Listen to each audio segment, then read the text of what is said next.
Hello friends, ఈరోజు వీడియోలో చేగోడీలు చేసాము. ముందుగా స్టవ్ మీద ఒక గిన్నె పెట్టి 2 కప్పుల వాటర్ని వేసుకోవాలి. వాము వేసుకోవాలి, సరిపడా కారం పొడిని, సాల్ట్ని వేసాను. కొద్దిగా పసుపు కూడా వేసుకోవాలి, కలర్ కోసం. కలర్ కూడా వేసుకోవచ్చు, నేను కలర్ వేయలేదు, పసుపు వేసాను. నెయ్యి కూడా వేసుకొని ఇలా మరుగుతున్న వాటర్లో 1½ కప్పు బియ్యం పిండిని, 1/2 కప్పు మైదా పిండిని వేసుకొని పిండి మొత్తం ఇలా కలుపుకోవాలి. పిండిని అయితే ఇలా ఉడికించుకోవాలి. ఇప్పుడు ఉడికించుకున్న పిండిని చపాతీ పీట మీద తీసుకొని ఇలా మొత్తం పిండి మొత్తం కలుపుకోవాలి. ఇలా చిన్నగా కొద్దిగా పిండిని తీసుకొని ఇలా రింగులాగా చేగోడీలు అయితే అన్నీ చేసుకోవాలి. ఇలా సింపుల్ ప్రాసెస్ అండి, మీరు కూడా ట్రై చేయండి, చాలా బాగా వచ్చాయి.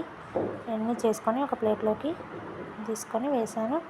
తర్వాత స్టవ్ మీద కడాయిలో డీప్ ఫ్రైకి సరిపడా ఆయిల్ పెట్టి